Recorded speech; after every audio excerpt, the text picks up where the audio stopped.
It's the 1st of June and the gameplay for Pharaoh, whoops, is finally here. So as I said, I'm going to be going over this. So CA released a video 45 minutes long, which is mostly interviews with developers, showing occasional little pieces of things that you can notice.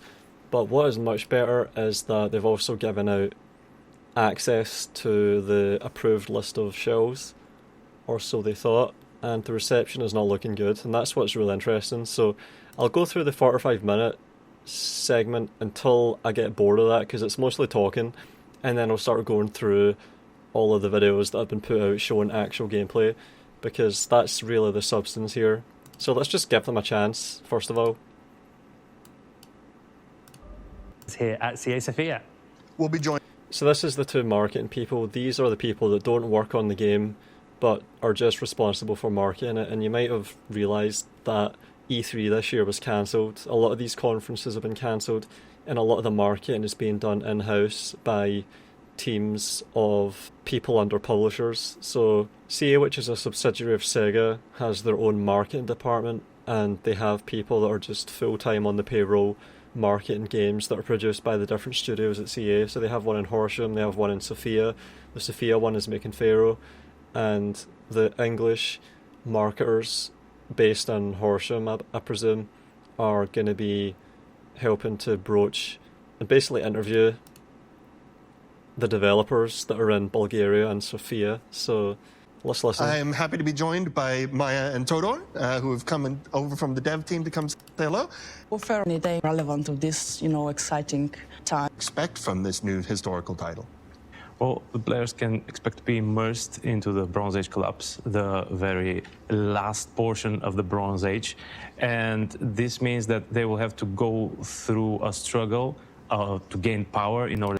I've listened to this already, and I noticed that they said a few things that sounded good, and it seems like, I'm just saying, it seems to me like they know what people want and are just trying to hit the buzzwords and put out fires and allay fears that people have that they've picked up on. So this is about reassurance as much as anything else, which is kind of weird when they're trying to market a game, and what they spend their time doing is basically reassuring. They talked about sandbox. I remember they said sandbox a couple of times. In order to survive Egyptian faction at the time period. Imagine that at least and About Pharaoh from all the ones we've seen in the past. We really have had, a long series, but we haven't had a series focused on Egypt up until now. So this is the first time Total War is exploring Bronze Age Egypt, one of the greatest civilizations ever. View their freedom at the center, and reveals this new age, and also puts, the player freedom at the center. So we get to have like a very the freest form of expression in your campaign as much as you can. And actually, yeah, so they're talking about player freedom, which is something I've emphasised. Strong characters with recognizable presence in the game. Nah, I don't really like that, because we didn't really have strong characters in Shogun 2. It was all about the player making strong characters out of whoever they had at the time. So it's what you do with them that gets you attached to them, and that's what gives them their legacy. It's what you actually do with them. It's not just imposed on them by the developers. Likewise with Rome Total War, there's no really famous characters in Rome Total War, but they pick up all these traits over the course of the campaign, and that's what made those characters special. So when it's just forced, it feels kind of meaningless, because you can just end, especially when you're playing a game every year, a new game every year, and it's got like 10 characters that you're meant to get attached to, and you've got all these DLCs that are just adding more and more. It just sort of wears off. I think we've kind of had enough of this at this point, just having all these named characters from history when there's nothing to really make them different from each other. It's just a little portrait sometimes.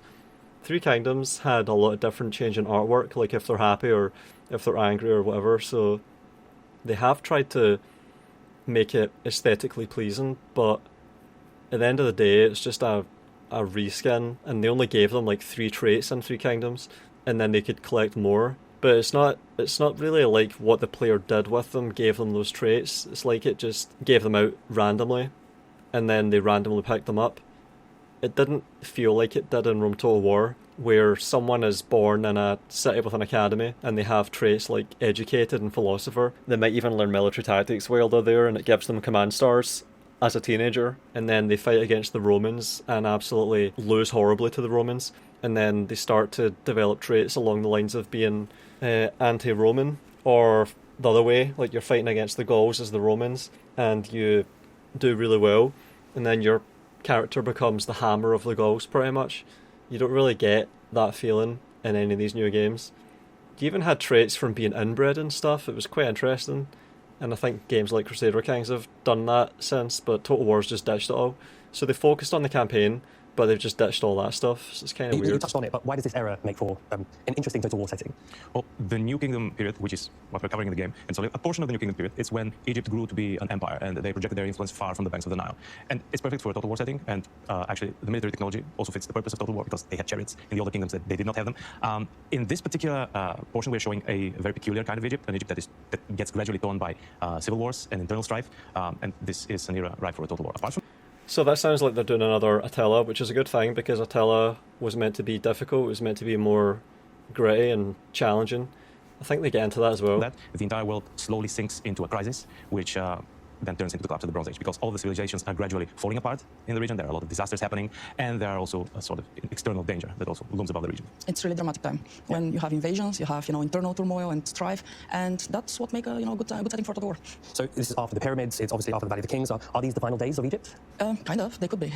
Historically, they were almost saved by just by a little bit. Egypt is ancient. Egypt. Our protagonists, let's say, in the game, they are removed from the builders of the pyramids by millennia. The saying goes, everything fears time, time fears the pyramids, right? So we kind of imagine Egypt as something monolithic, something super stable, but it did have crises in its history, and this is one of the biggest ones, because at the time of the Bronze Age collapse, almost all of the known world was swept away and displaced, basically destroyed. Only Egypt survived, and this is what our players need to do, to save Egypt the way Ramses did. Yeah, and what's really fascinating is that we're talking about Egypt right now like something that lasted millennia and then ceased to be, but in fact, Egyptian culture still lives on. I mean, the fact. Alright, let's get to something more substantial. Sea people. These external threats, the so-called sea peoples, in the game they're very much prominent because they serve as a challenge for you to overcome, especially towards the end of the game. Who are the sea peoples? We can only imagine. Like some of them are coming from the Aegean, some are coming from further west, some of them are raiders and marauders that just arrive here to plunder and destroy. Others Yep, actually Attila. So it sounds like Attila hordes. I never really played Attila much. I never got to the point of having Attila just spawn infinite hordes, but I've heard a lot from people complain about it. So it seems like something that could be done right to give a challenge. Also, people complained about that kind of crap in Warhammer. Apparently there was events that happen in Warhammer's campaign where it's just endless hordes. So if it's done right, it can be a challenge, and it can be good. What else was there? Oh yeah, Rome 2. I remember in Rome 2, during the Civil War on launch, you would have the island of Sicily just packed full of stacks, and it was just broken. So there's a way to do this, and there's a way to have challenge in these games. I prefer just a gradual, steady flow of enemies that you have to overcome. You have to just consistently beat the odds. I prefer that, instead of having ridiculous difficulty spikes. I like a gradually increasing difficulty over the course of the campaign, or at least I did when I played Total War games, and took them on their merits and just played them and had fun with them, like Shogun 2 especially and Fall of the Samurai. I liked it when the difficulty just slowly, gradually increased, and you had to try to keep up with it by scaling up in proportion with it. But I've not had that experience in any Total War game. Even Three Kingdoms was just a brain-dead steamroll pretty much. It was too easy. I could just recline after getting set up. It was not hard, even on Legendary, of course. That's all I'm talking about here, only talking about the hardest difficulties. So, challenge is sorely needed in Total War games, and the place to put the challenge, I think, is on the campaign, and then have the player resolve that challenge on the battle map by just overcoming terrible odds that result from the bad campaign situation. So maybe they get that, like they're saying the right things here, but I don't know, it might just be lip service, it might just be buzzwords, it might just be repeating the same old marketing stuff that they've been using for years. Because I'm pretty sure they would have billed this Warhammer challenge as being a big deal, but I don't think anyone actually has an issue with it, because the battles just suck, and they might just suck again, so we'll see. Displaced and they're looking for a new place to settle. But whether their intentions are actually just find a new home or not, it matters very little, because they turn out to be a threat to every civilization in the area. And it is believed that they brought destruction to the city-states in Greece, to the Hittite Empire in Anatolia, to the many kingdoms in the Levant, and they threatened Egypt itself at the end. But as we mentioned, Ramesses managed to put them back. So we're not talking about mythical Atlanteans coming up. We're talking about a group of people who are coming in and threatening the whole region. Yeah, exactly. Nothing mythical about them. They're just coming here to take what they believe is theirs, and it might be home, it might be goods and shiny stuff. So in Total War, Don't worry, we get to the battles and the battle designers, which are my people here. Like, they're the ones that people like me rely on and are going to be really paying close attention to. Or Pharaoh, they're the big baddies who are really pushing things along in the game. In a minute. Yeah, I would say that. Pharaoh is interesting because it's both centered on this, moment in time when civilizations were threatened and were not actually ready to withstand the threat. It came by surprise. And Egypt managed, but at the same time, it wasn't easy, right? And you get to think about what you would do in that situation where you need to probably seize power and also repel an external invasion. So this is not only, the usual total war vying for power, but also thinking about how to also, protect the kingdom that you have afterwards. The experience that we're trying to give to the player in the game is one about gaining power and using that power to survive and overcome the challenges. Like, getting that power is not the ultimate goal. Using that power to protect what is yours is, actually, which is part of the survival thing. Awesome. So it's really about building a kingdom in Egypt, and one that would last like we know the Egyptian kingdoms really did. Yeah, of course. And the sandbox aspect of the game also kicks in here because... Yeah, and this is important, sandbox. This is something that I've been saying a lot about, and that I think people have started to highlight the importance of a lot over the past few years. The sandbox aspect has just sort of vanished from Total War. You're really on rails, especially with how you have the ball and chain general system, which this game has. So this is what makes me think that a lot of this is lip service, because if they actually adhered to any kind of sandbox campaign principles, they would not still have the ball and chain generals where you can only have 4 armies at any point in the game, where you can only control 4 different groups of units as they go around the map. That's a really bad limitation that totally restricts what the player can do. It just collapses all of the possibility space, like all the multiplication that happens along another axis of the possibility space, a dimension. It just is almost completely removed when you introduce something like this, where it's just superimposed over all of the things that the player would have otherwise been able to do. All these doors are just closed. You're in no way obliged to, say, become Pharaoh in order to survive. You can try to do it without becoming the Pharaoh. Of course, it will be a bit harder for you, very likely, but it still is something that is up to the player to decide. Thank you, Todor. Thank you, Maya, for joining us to give this awesome overview of Total. Yeah, becoming the Pharaoh, I imagine you're just fulfilling a few requirements that you can maybe even do early in the game. Like in Shogun 2, you could become the Shogun by just playing as the Hattori and on turn 1 seizing Kyoto, and then what is it, waiting 10 turns, waiting 4 turns? How many turns is it? Anyone remember? 8 turns? 2 years? I think it's 8 turns, 2 years. So you could do that in Shogun 2 on turn 1, it's no big deal really. And then once that happens, you get, what's the ship called again? The Nihon Maru. You get the Nihon Maru, and you get, what was it, a couple of units of Great Guard. But the real utility, the real benefit of capturing Kyoto is that you can immediately just make loads of Ashigaru that have XP, so... And then, it's kind of like the campaign's easy after that. You have the best possible start, and it wasn't really even that hard to do, because you can do it on turn 1 if you're autistic enough. So I don't know, it might be something here, like if they make a big deal out of it and then it's really easy to do and it doesn't really benefit you that much and it's just all marketing stuff, then that'll be a shame, but we'll see. War Pharaoh. We absolutely can't wait to dive into more of this game.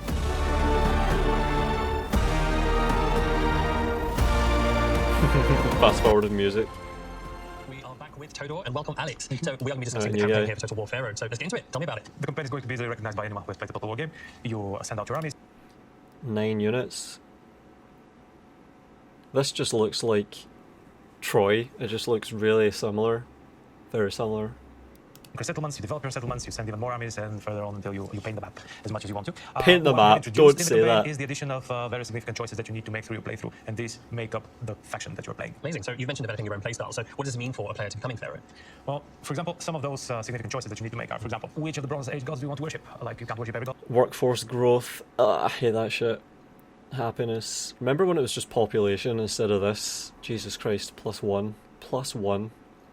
I don't get why they've decided to increase the resolution of hit points in the battles in a way that doesn't even really resolve real differences in how the gameplay works. But on the campaign map, they've totally simplified right down the population to discrete +1, +2, +3 when it used to be 20,000, 30,000. Why is there such a weird dissonance here? It's strange. -2 happiness, enemy provinces. Destabilizing. But just a limited amount of those. You can also join the court of the Egyptian Pharaoh or the Hittite Great King. Which position exactly do you want to take? Do you want to be a high commander and gain access to more units, or perhaps the vizier who has more access to some internal court intrigue and stuff like that? But perhaps the most significant choice would be whether you want to become the Pharaoh or the Hittite Great King. Food, stone, wood, bronze, gold. And increased by similar amounts each time.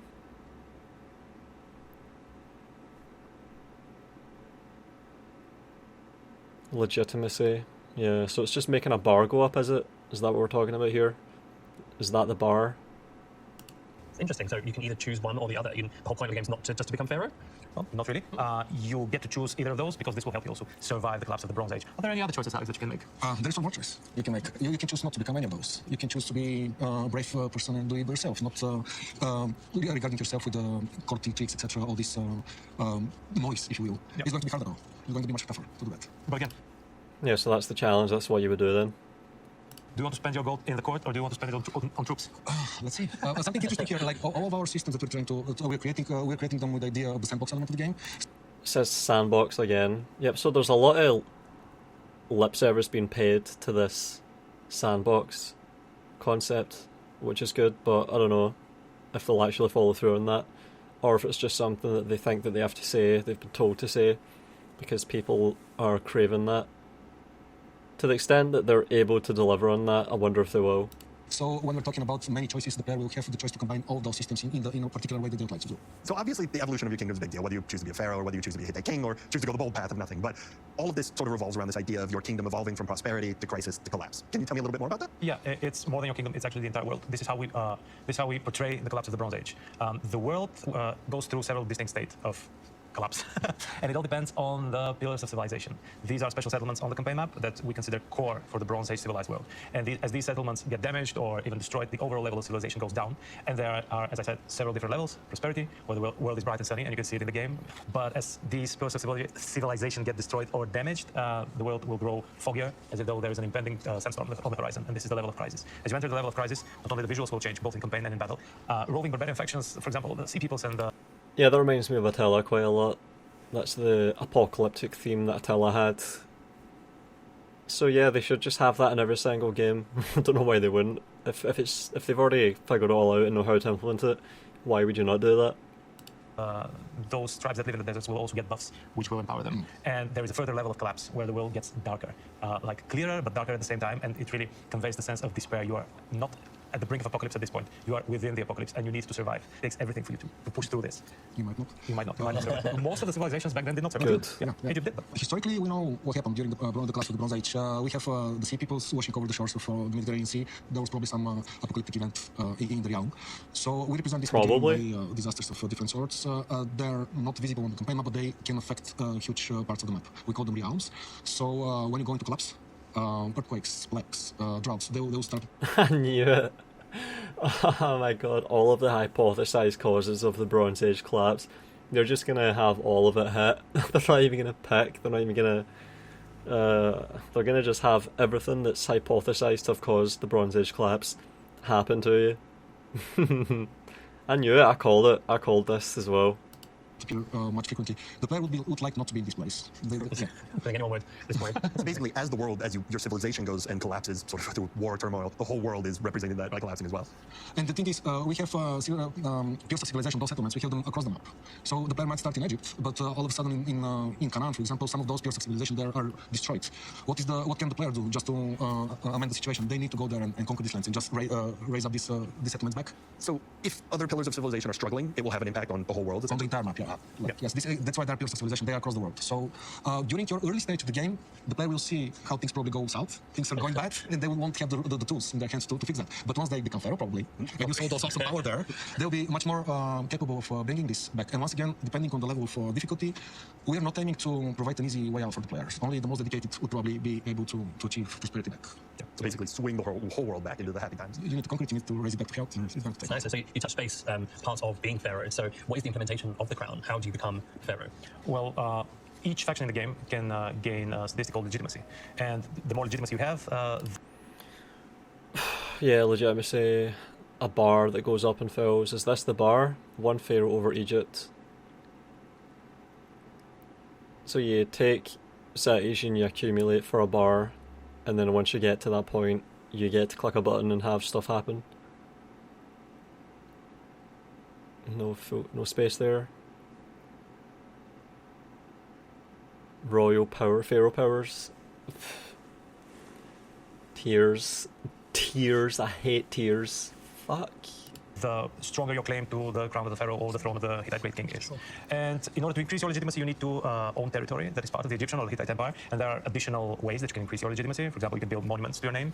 You can also conquer the land of your neighbors, and if they contain monuments, you will just usurp them so that you can use them yourself, which is something that historically I keep saying pH and it makes me think of acidity levels, acidity alkaline.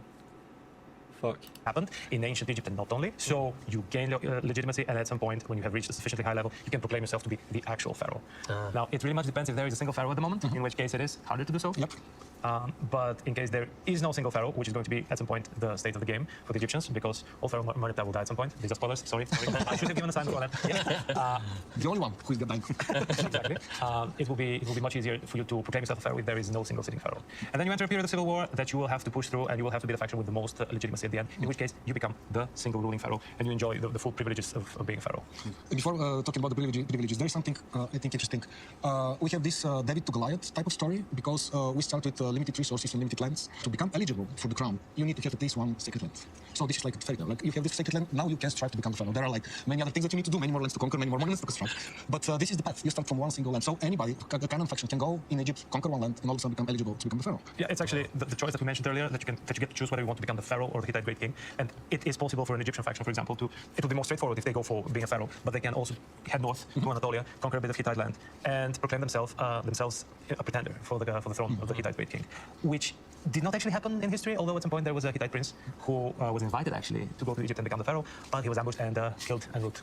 But in terms of legitimacy, generally we can see it in history. If you have enough lands and enough other claims to legitimacy, you can go and try to claim the crown. Yeah, I remember that in the very beginning we were wondering, is this actually a plausible scenario? But yeah, enough research and confirmed with some experts, it turned out that almost everything that would work in any state in history is also applicable for ancient Egypt. And that's why we like history games so much. Like the stories there are just as fascinating as any fantasy you can imagine. Like real life. Incredible. I'm gonna rewind that and listen to that again because that's funny. History games so much. Like the stories there are just as fascinating as any fantasy that you can imagine. Like real life. Incredible. Fascinating. So thank you, Todor. So they got people making Warhammer games over and over and over again. The same shitty Warhammer games for like fucking 10 years almost. And then they just come out with that at the end of it. Brilliant. So the change is well and truly underway apparently. Unless of course this is just encouraging the fan base split, you know, the fanboy wars. They're trying to have their own little console war within their own fan base. That could be what they're doing as well, just leaning into that and encouraging that. I don't know. Thank you, Alex. It's been an absolute pleasure having you here. We cannot wait to dive into the campaign mechanics of this. So cool. But first, here's a quick sneak peek at the campaign map. Enjoy.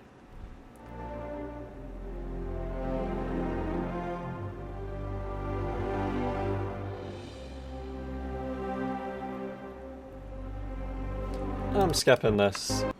Pleasure to have you both to talk battles today. Well, for All right, battle designers. to make sure that Welcome, Christo, Miljo. Pleasure to have you Christo, like Christo Stoichkov. both to talk battles today.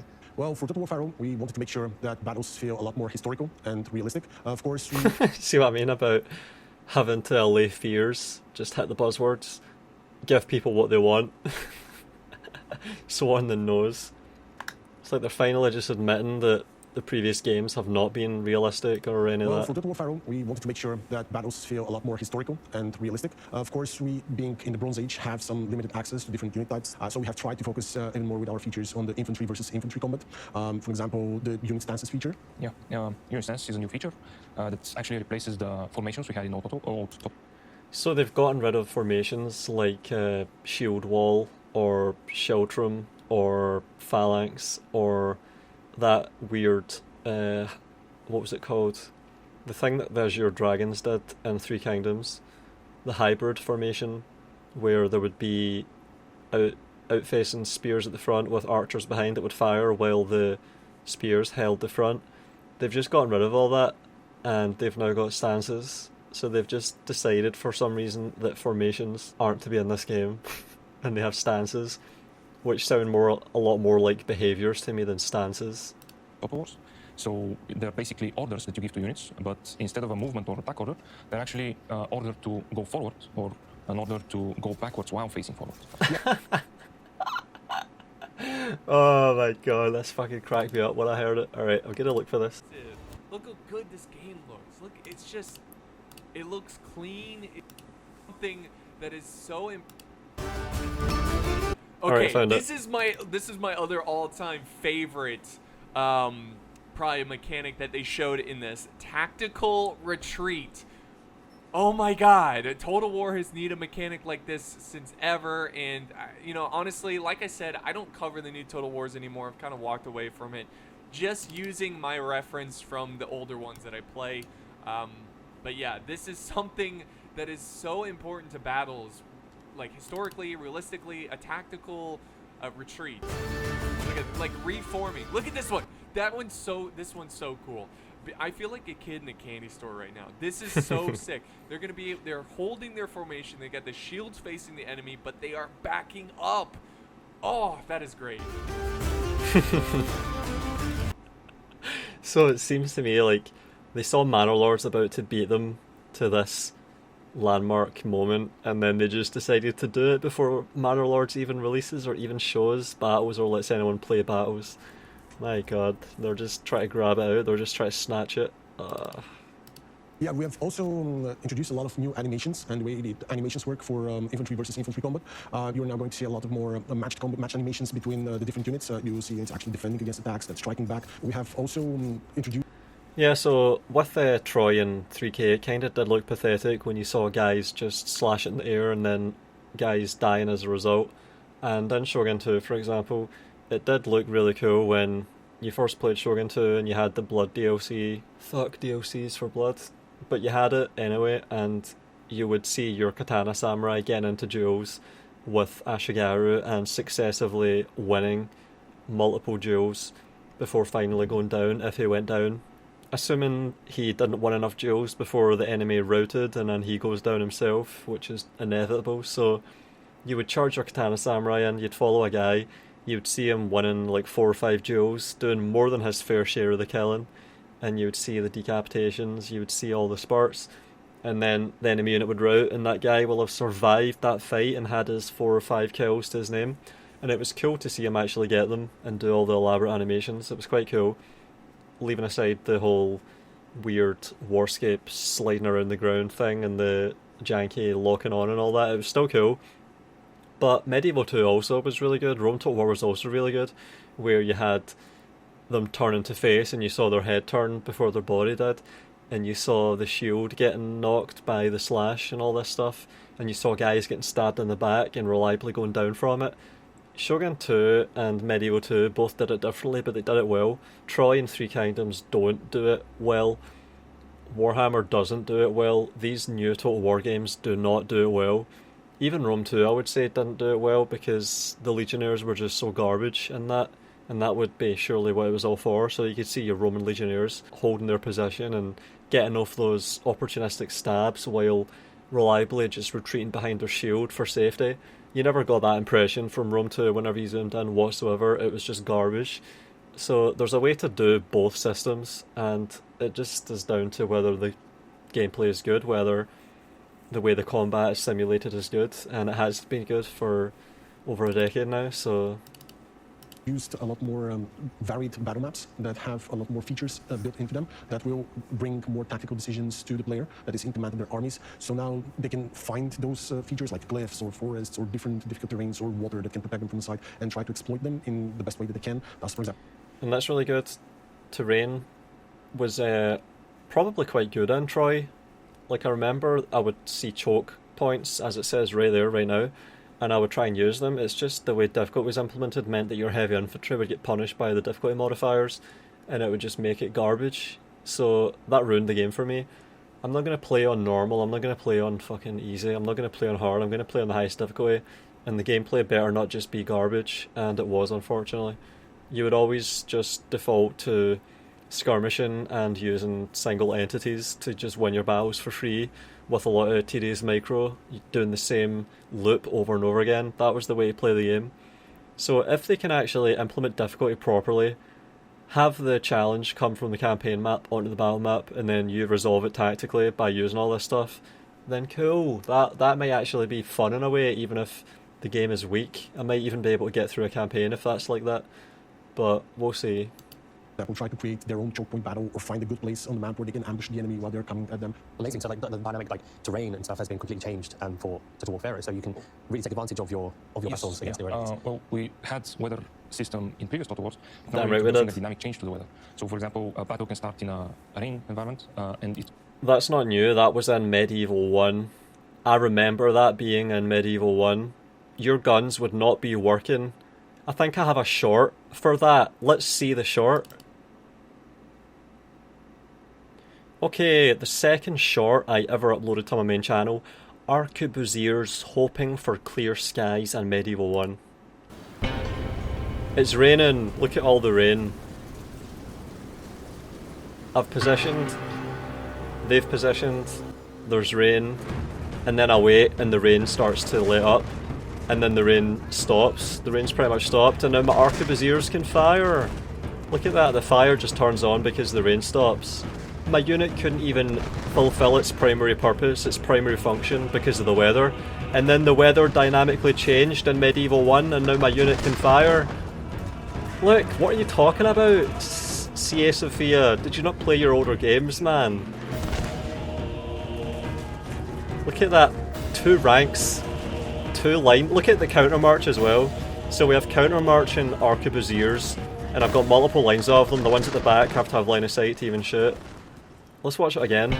Look at that rain, that's heavy rain. That's what that is meant to simulate. Heavy rain happening, and I can't shoot. Look, can't shoot across the whole line, no one's firing. And now the rain's stopped, and they're shooting.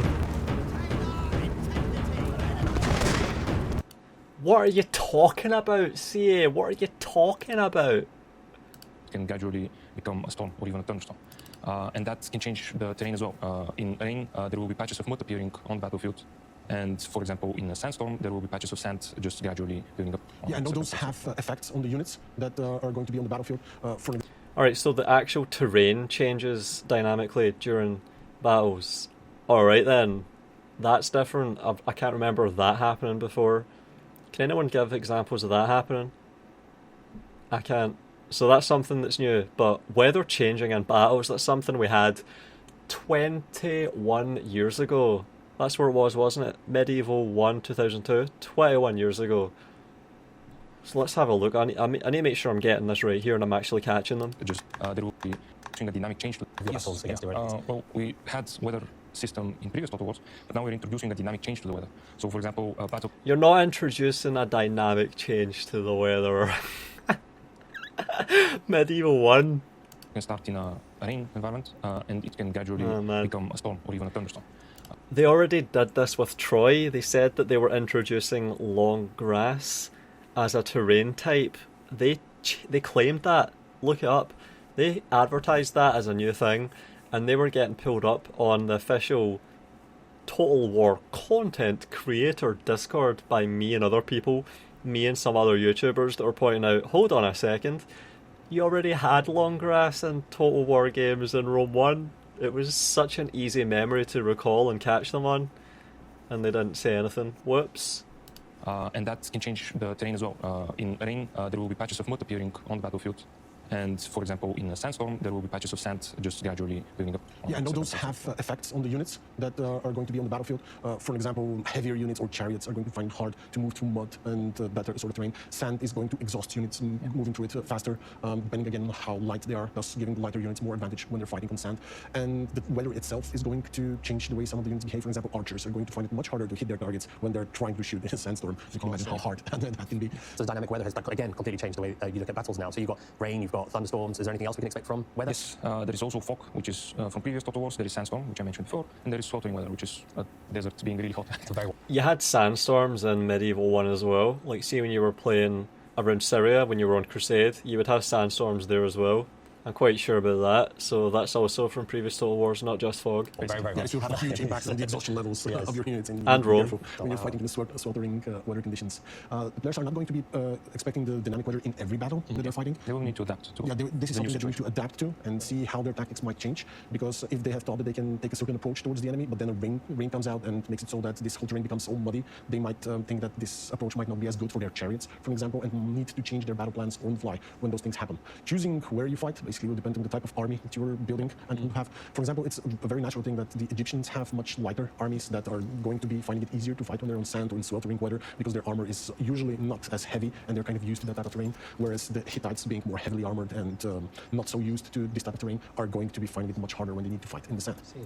On the other hand, they are heavier with better armor, so in hand-to-hand engagements when the Egyptians are not using the advantage of their terrains around them, the Hittites might have an upper hand in that. Yeah.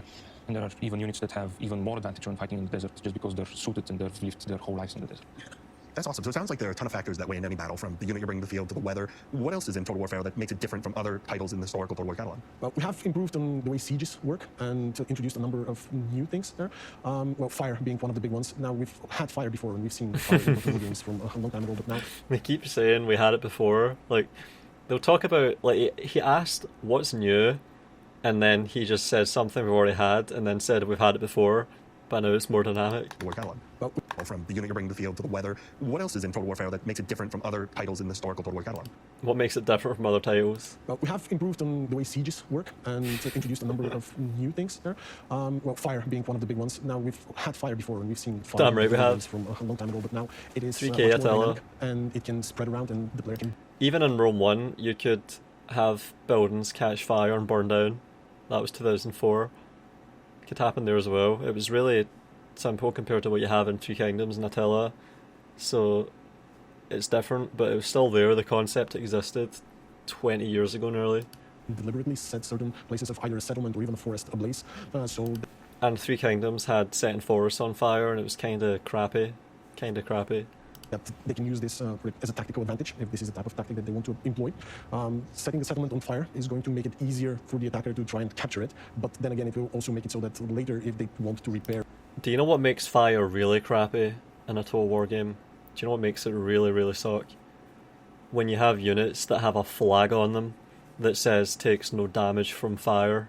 That really sucks. That really is garbage. And Three Kingdoms did that as well. It and keep it after capturing it, it will be much more expensive to repair that city. And the local population is probably not going to be as happy to set their city ablaze when we're trying to fight it. Smart.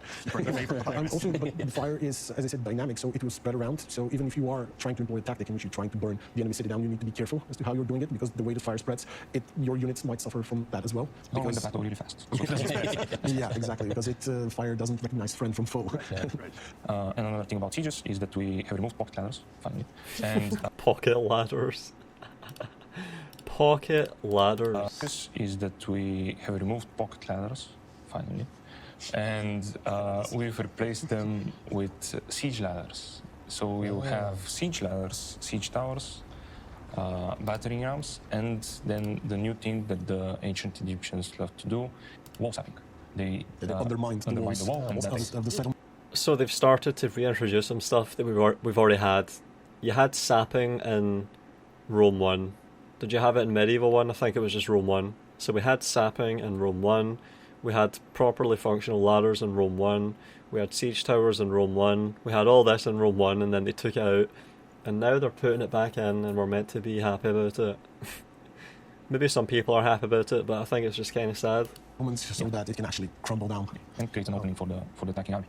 Now, the wall sapping doesn't happen dynamically on the battlefield, but in the campaign, if the player decides to invest a few turns in undermining the walls of the settlement, they can actually bring some of them down and then start the assault, which will make them fight in a different battle map, which has already some of the walls broken down, and the enemy needs to find different ways in which to defend their settlement instead of just... It's kind of weird. Surely if the walls have been broken down, then they can start to put obstacles there, anticipate the attack. The way it happened in Rome 1 is that you would enable the sapping, and then I presume they would set fire to everything that held up the wall, all the foundations that they put there, because they would dig out the dirt, replace it with wood, and then the idea is that you set it on fire, and then it burns, and then it all collapses. So if it's something that's just there in the campaign, and it doesn't actually happen during the battle, I don't know, it seems like a worse implementation than what we had. Maybe they just decided to skimp out. It was cool seeing the fire spread along the ground and then get to the wall in Rome 1. That was quite cool. Placing soldiers over the walls. It sounds like historical accuracy is really important in Total Warfare. We have tried to make sure that this game is as historically authentic as we... Yeah, that's another thing. Historical accuracy is the term that you hear 99% of the time, but whenever game developers are talking, they never say that. They always say historically authentic. They're trying to make it authentic. possibly can make it. Of course, there are some gameplay elements that still need to be present for it to work, but all the units that we've done, the way the settlements have been done, the way they have been designed, we have been looking at ancient maps and ancient representations of certain settlements and armor and equipment and all those things to make sure that they look exactly as they looked back then. And then we do try to improve on how chariots work. Because you can't have a Bronze Age game without chariots. We have a few different types of chariots, but the main thing is that we increase the number of chariots you have, and chariots are really, really powerful for Pharaoh. We wanted to make sure that armies look large. Finally, with a lot of chariots battles. in them. So now instead of just having 12 or 18 chariots in a unit, you're going to have up to 30 chariots in a unit, and they're still going to maneuver around the battlefield well. The way you use chariots, if you decide to try and employ them in your tactics, is going to be very important because they can be amazingly strong when used in the right way, and be very expensive and not effective at all if used in the wrong way. You can get a chariot stuck in mud, for example, or in sand if it's a heavy chariot. And that's not a good position to be. It's absolutely amazing. So just the complexity of it. It's no longer just a power play. It is you got to consider all these factors in your battle. If the player is utilizing the terrain the way they are supposed to, the way they should, and if the player is playing to the strengths of their own army and to the weaknesses of the enemy army, they are going to have a lot more chances to win a battle that actually might look very, very bad for them in the beginning. This is probably the best thing that they've said. It shows that they understand what the gameplay is meant to be like. So they're not talking about relying on magic spells. They're not talking about relying on superheroes that do everything. They're talking about terrain and tactics. So you have to give credit to them if they at least say the right things. So they can talk the talk, but we'll see if they walk the walk. And that will be coming up. Playing to the strengths of their own army and to the weaknesses of the enemy army, they're going to have a lot more chances to win a battle that actually might look very, very bad for them in the beginning. Milcho, Christo, thank you for joining us to talk about battles. Oh my god, there was so much in there. good. So much. Siege ladders, Yes, dynamic weather, yes, fire. yes. Let's take a quick look at those beautiful battle maps and a special look at the city of Mennefer. So Troy looked quite good. I gave it credit for looking quite good when it came out. Some of the aesthetics were quite nice and reminded me of Gladiator, which is what these games should be going for. You know, those early 2000s historical epics like Troy, Gladiator, even The Mummy, what other ones? Kingdom of Heaven. These kinds of films that have a certain feel to them, like the way you see the clouds rolling over the battlefields in Troy. It's quite cool, and it sort of reminds you of Gladiator, and even the music reminds you of 300. That's another one that they were definitely going for, especially with Rome 2 and Troy. They were trying to make it feel like 300. So they do a good job, I think, of capturing an aesthetic feel that they're going for. Like, they definitely succeed there. It's just about the gameplay that's my real problem.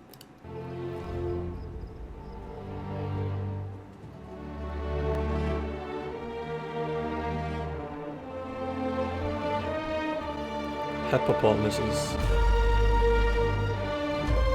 Pablo Escobar's.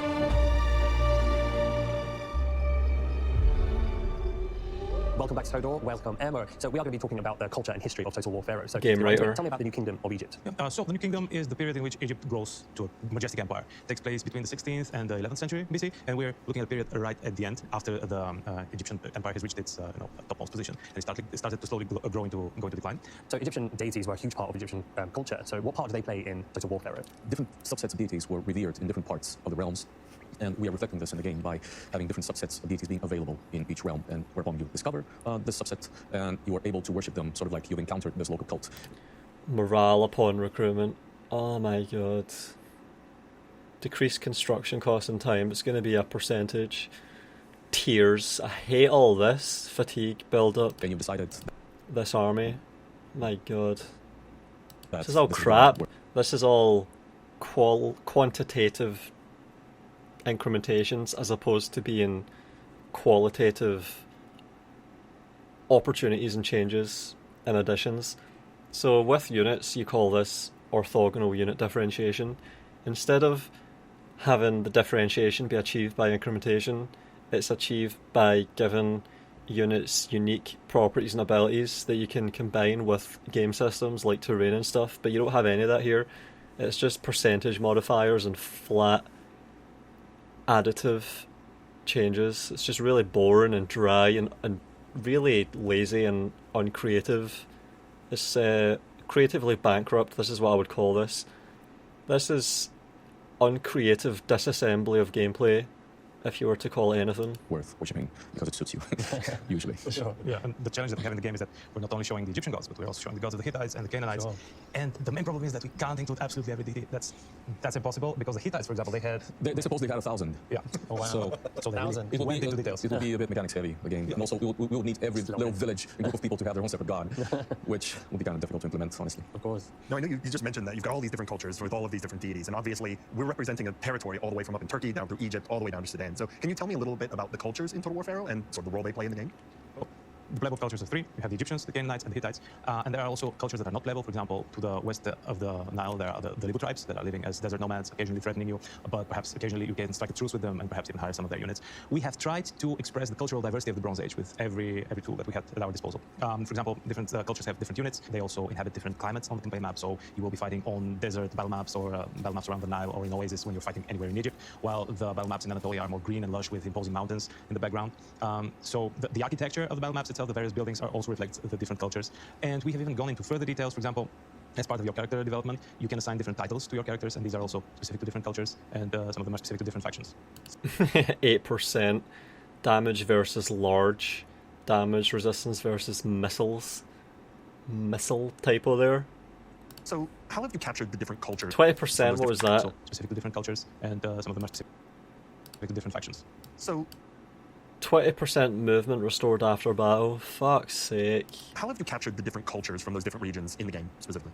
Well, on the more narrative side, we have tried to express the character of the cultures through actual characters, which will be the more generic kind of command. Yeah, this is not sounding good. This probably sounds good to them and they think it sounds good to people, but this just makes me think of 3K characters when really everyone got attached to Rome 1 characters and they don't understand why really, or they just don't care. Commanders and generals that you play with on the campaign map. And since they are a very predominant part of what you do in the game, we have tried to differentiate them as characters. And all of them have specific quirks. The Egyptians are a bit haughty, for example. The Nubian Egyptians, sort of long after the lost glory of the Kush kingdom, which was subjugated by Egypt at some point during the New Kingdom. The Canaanites are ready for everything because they've seen everything. Their country has been, their land has been a battleground for great empires for centuries. They're used to everything. They're a bit nihilistic, but still they hold out hope that their children might inherit something livable.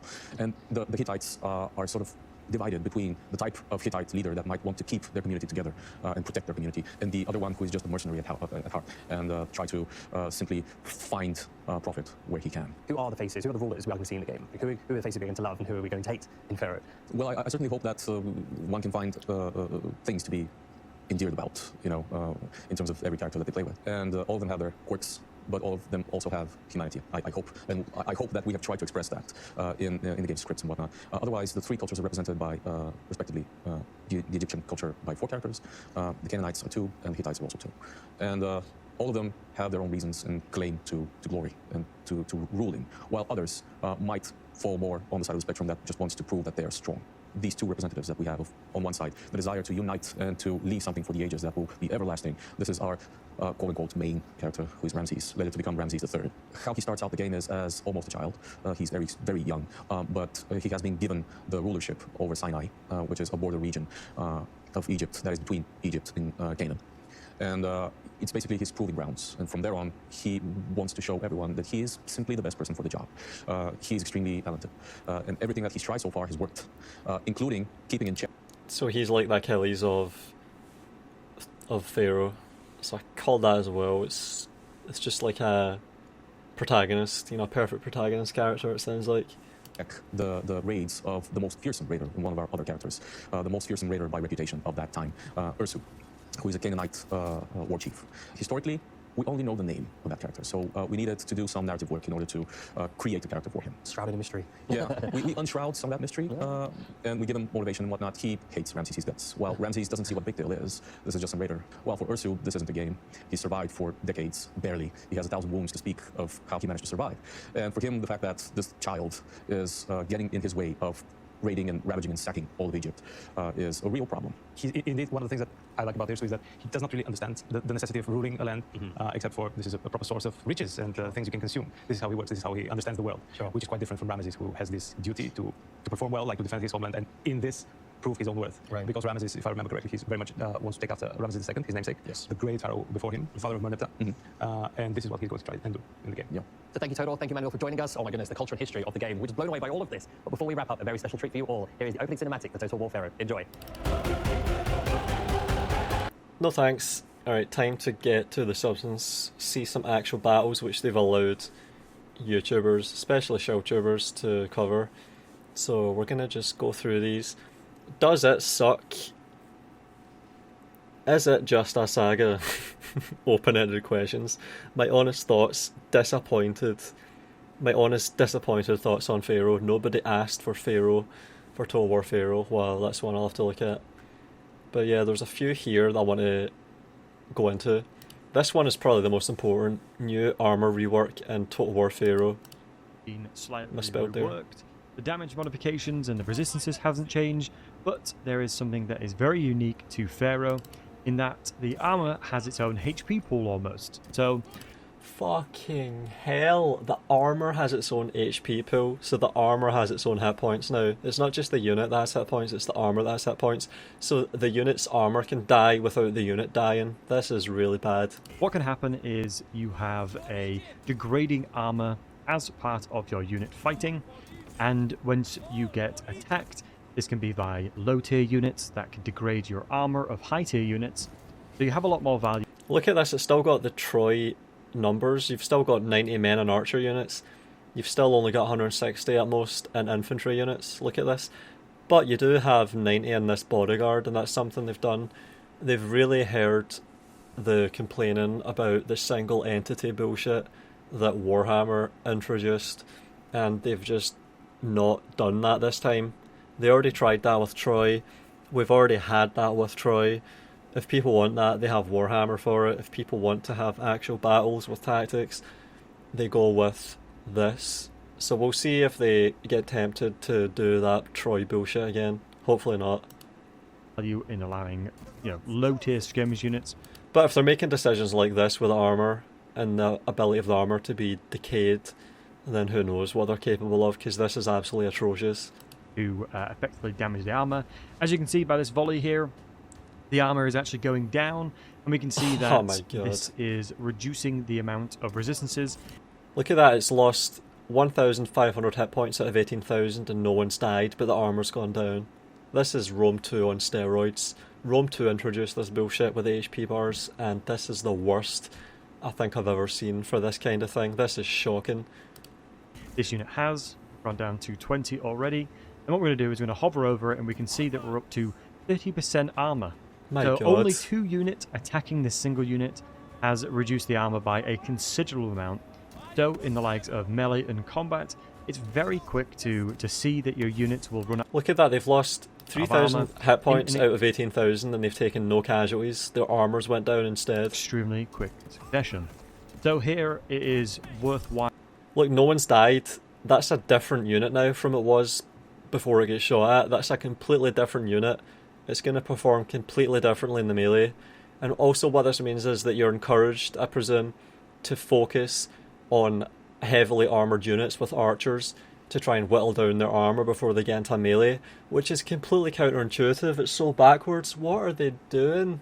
I've been so tempted to just sort of give Sophia the benefit of the doubt and assume that they have good developers there that are talented and just trying to do their job and make a good game, and that it's mostly pressure from CA to fuck up their creative direction, and it's mostly Sega pushing down on them to affect their decision making and the kind of games that they're going to make.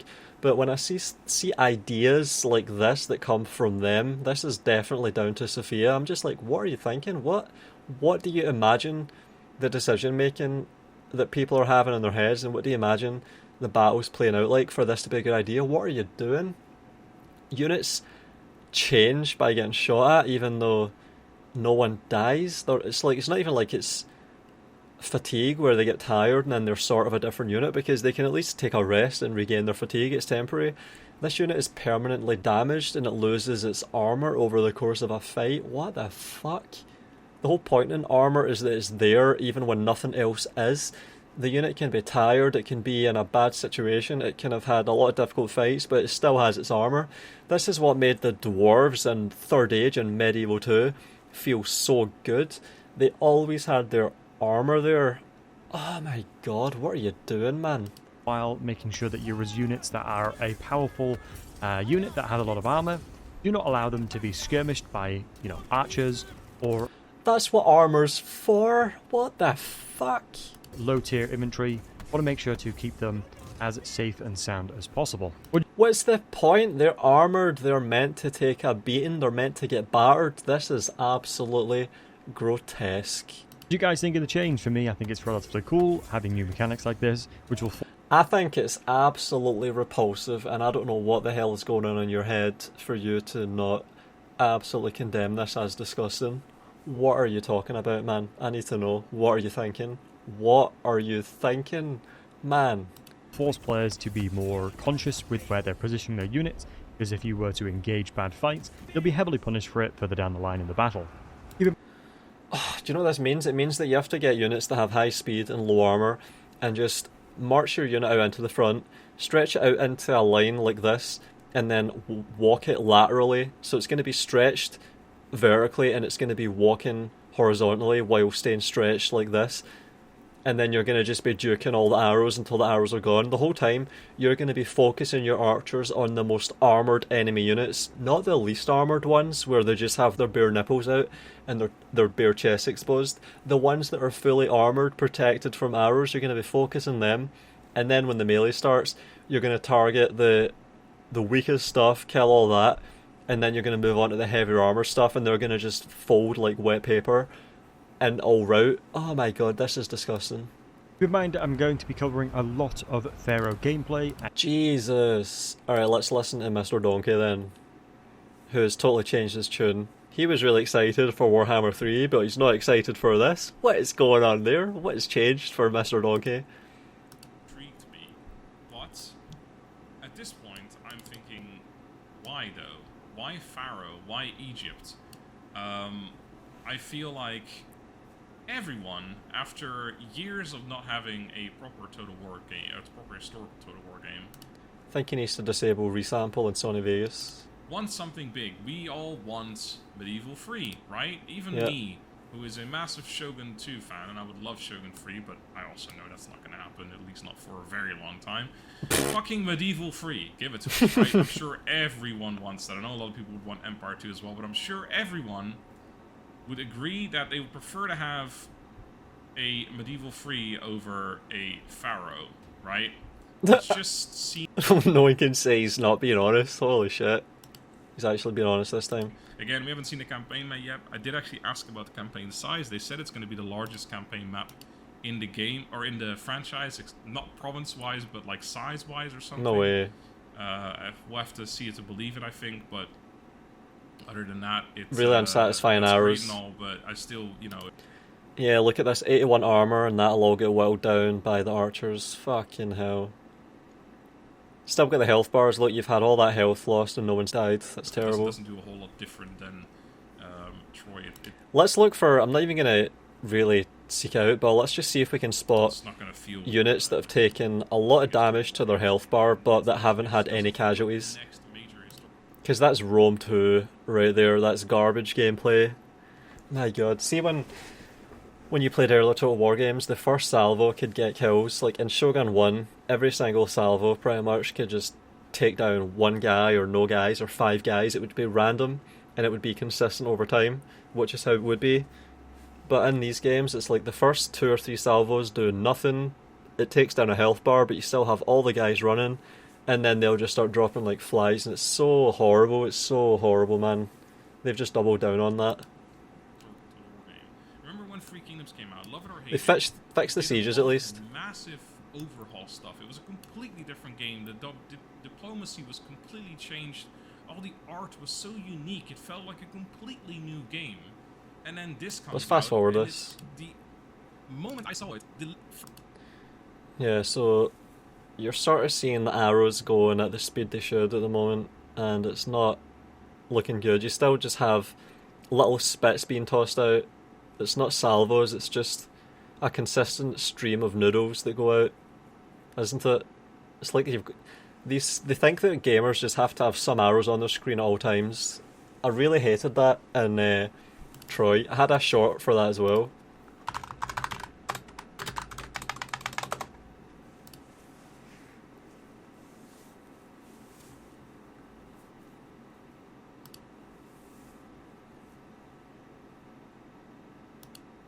Alright, here we go.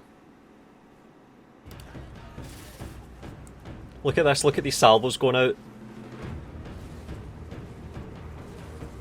Look at those salvos, holy shit, it's so satisfying, look at it. Salvos are just going out and you hear the noise of all the shafts whistling through the air at the same time. Powerful synchronized sound. Have all this mass going down range at the same time. And it has velocity as well, it's like going, it goes flat and it's just, oh, it's so good. And then you have this. Look at this, they're just sitting there waiting. Look at that. It's not like they're even getting a good rate of fire there, it's... Look at all these little piss noodles just getting jizzed out slowly over time. Yeah, I don't like it.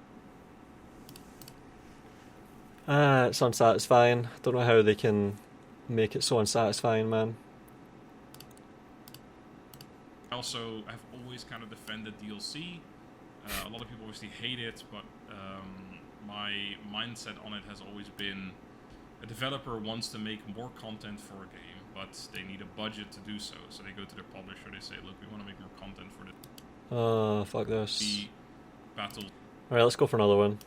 So a couple of weeks ago, I got my hands on some Total War Pharaoh battles. A first look at what this new Total War game has to offer. Let's find some actual battle Similar gameplay. Performance to Troy. So the maps looked great, but they also felt great as well. And then something dying 1 second later after it looks like it's actually been hit. So a smaller thing, but a lot of the time they did show us some footage. Yeah, so there's the stances thing. Wait a minute. Of it. We're in a little presentation.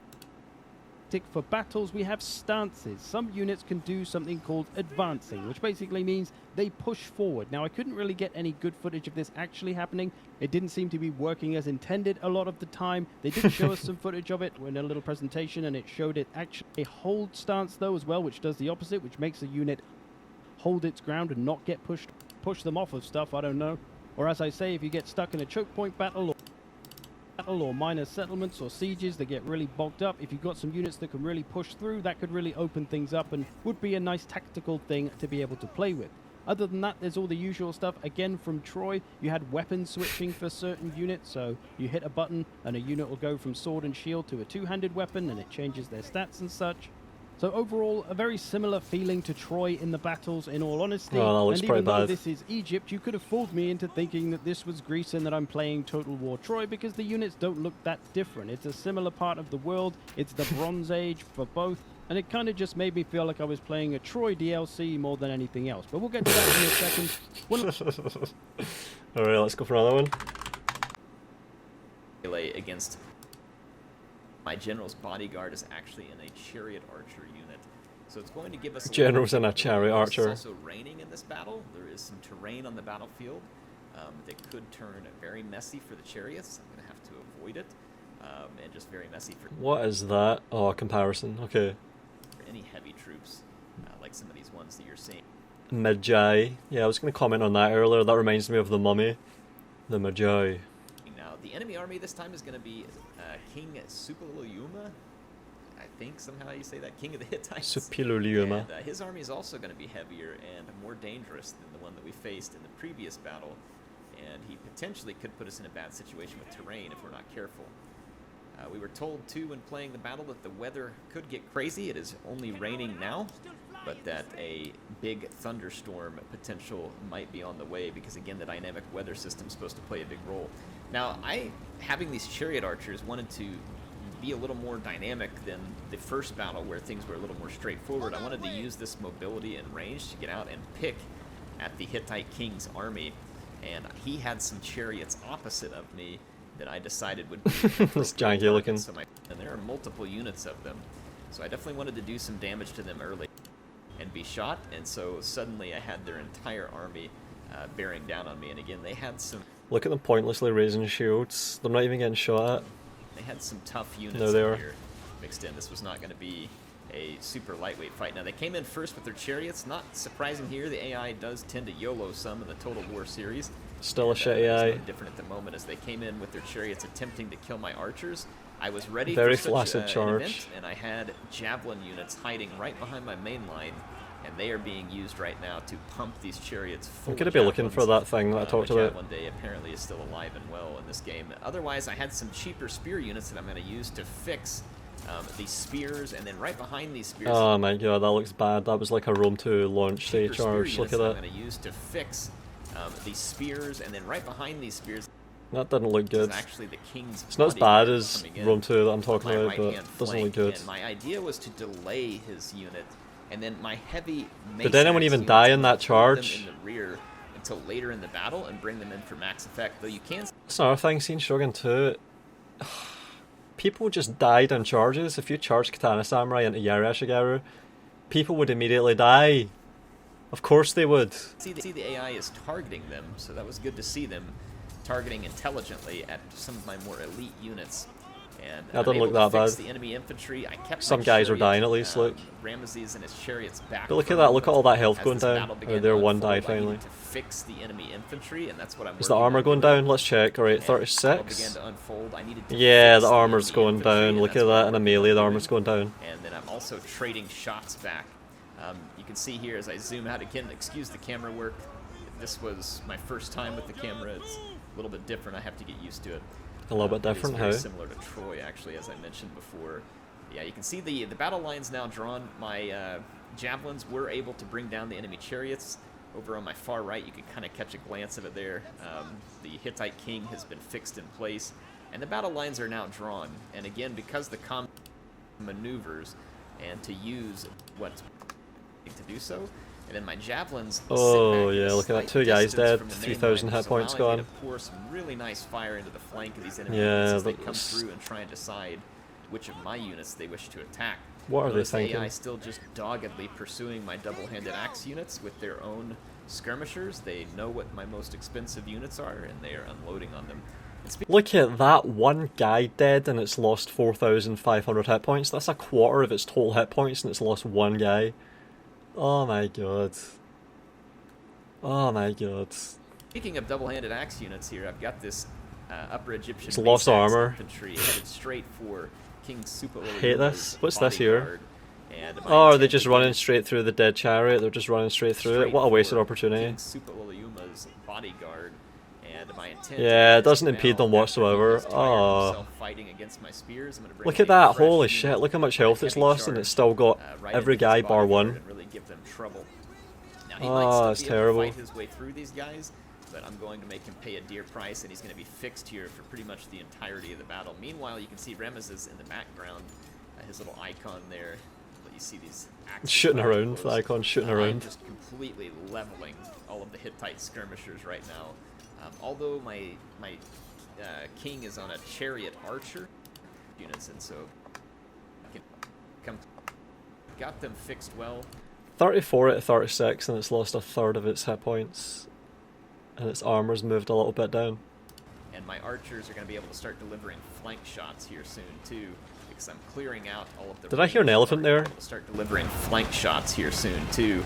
because I I'm heard an clearing out elephant noise, what the fuck was that? be able to Listen. Start delivering flank shots here soon too, because I'm clearing out. That was an elephant noise, holy shit. That was my Why is goal, there was elephant kinda noises? Fix a main line, keep the king at Look at that, 56 out of 90 and they've got a third of their health. 2/3 of their men, a third of their health. What is this? bay, and then use my own chariots to gain an upper hand.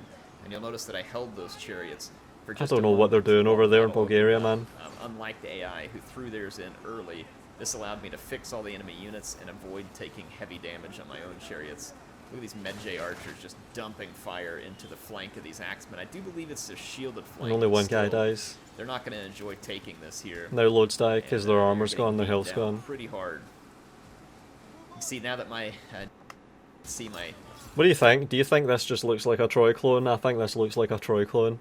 Except they've just changed some of the things here to make it really weird and unappealing. This change with the armor is absolutely grotesque. Two-handed mace axe. I don't really see much just different sticking otherwise. it to that heavy body. strong against chariots. Guard, a very, very What does that elite mean? fight there in terms of infantry. Look at my chariots here too, still just absolutely running amok in the Hittite rear lines. The thunderstorm has started proper. This battle did not take place in the muddy terrain, which was fortunate for me because it allowed these chariots to do what I needed them to. And you can see that the enemy is starting to rout, and it's becoming quite contagious here in the center. So the Hittites. It's unsatisfying the way the chariots hit the line, though. It's not satisfying like it should be. Ramesses, the Pharaoh, and then the Hittite king is left to fight basically alone as his army flees. You can see my would be enough to. Well, I really enjoyed this battle. It gave me the opportunity to do a little maneuvering with the chariots. We also had some different options with infantry and those two-handed infantry. I think that's enough. I think that confirms it. We're looking at a Troy clone here. Wait a minute, I'll give him another chance here. We'll look at another one. Wait, I'll look at the first one. That was the second one. Right, look at this one. Hello everyone, and welcome to... This was the easiest of the 3 scenarios, and it's just going to be kind of an introductory. And you all are probably seeing that in terms of... This is really just Troy again. What is it? What are we going to do here that's different from what we already had in Troy? Even the icons are the same. Look, there's the little mace thing. There's a slinger icon. And the feel of the game. However, there were some different things. Sorry, I was also trying to get used to the camera controls. It was a little bit different. Here's Seti's unit over here, by the way. I'll show you that. So both Seti's unit and Ramesses' body, but for the pace clack. Some of that too was considerably slower, so I was really curious to see what that's like. Also in these battles, Easily tired. Get a chance to really get super expendable. Oh my god, I hate seeing this. Also in these battles, I didn't expendable. get a chance to really get super hands-on with it, but pretty exciting to me was a skirmisher, for instance, to give ground and to kind of Good v missiles. What does that mean? What does that mean? That sounds a. We see in history occasionally. Forgetting that weight was to get under after it open fire on me. I had Medjay very low volume of fire there. Look, there was a salvo going out. That's a lot better. Slingers had slightly better range, but I was able to get into range pretty quickly and start trading shots. Yeah, the salvos look much better. That looks like shit. The salvos look way better. Which then began a charge before my archers really had a whole lot more time to fire. So I'm assuming in this case the AI figured that it would lose. I like how there's just no dead guys anywhere, none to be seen. All these arrows going out and no one's dead. It's just so grotesque. Not a single dead guy after all those arrows. For fuck's sake. Wait, what is that? Is that a dead guy up there? One dead guy after all that. Oh my god, these battles just look horrible when they're like that. I still remember to this day, on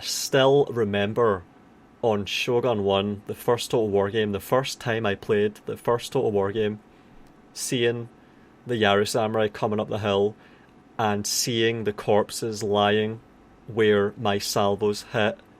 Every 20 or 30 feet up the hill, there would be one dead guy or 2 or 3 dead guys, and it would be like that all the way up the hill until the melee started.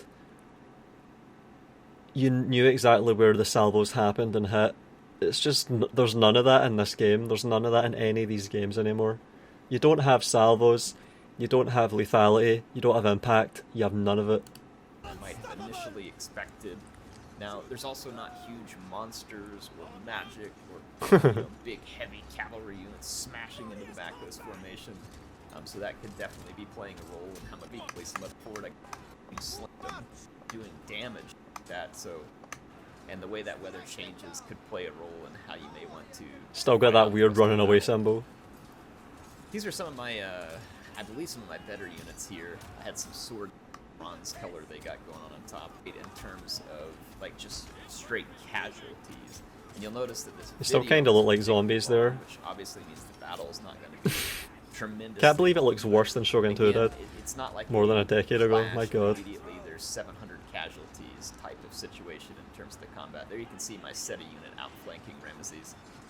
The units in this game look like they're going to have a lot of special features that we saw in both Troy and later in Warhammer 3. Like kind of a devastating flanker type unit, so like they get an extra bonus when flanking. Fuck off all this. Holding the front line. When you were in Troy, there were units who were very specifically defensive. There were units that were very specifically offensive. There were units that were very specifically fast, and some that were tank. Yeah, really forced roll rock paper scissors thing. Yeah. bit slower. I think we're going to see a lot of that here, just based on the way this goes. I wonder what a player's going to do with a unit that has a bonus to its flanking attack. I wonder what they're going to do. What are they going to come up with? We kind of have like an easy, a medium, and a hard, and I will be showing you footage from all of those. So I do feel like that in a lot of ways we're going to see some of those features come from Troy. Now, for some of you, me saying that things would come from Troy, that means you're probably going to hate it. And honestly, I don't know why. Troy, it didn't resonate for me at first, but when they came back and revisited Troy and added in the mythic stuff, the unit diversity just got even better. And honestly, Troy was really, really cool. You can see that the enemy army there did break as I was chewing into their leader. And the map happened. They're weak into the enemy troops, and they're here with it. But you know what? There's going to be more.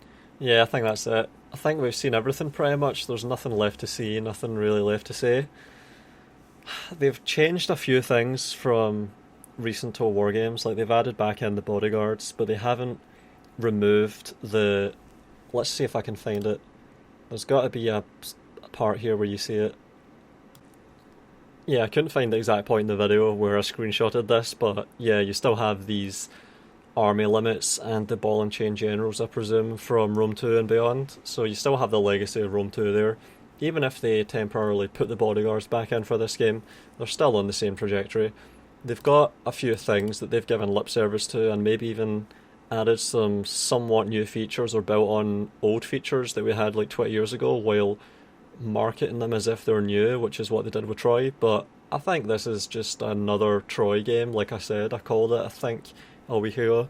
We're getting, as I've said, we're getting the 9th Rome 2 game, the 7th Warhammer game, and the 2nd Troy game. That's what Pharaoh is, and I think I can just leave it there. Let me know what you think, though. I'm curious what else you've observed. This is just what I've been able to gather quickly in the past couple hours, so let me know what you think, lads. And I'll see you next time.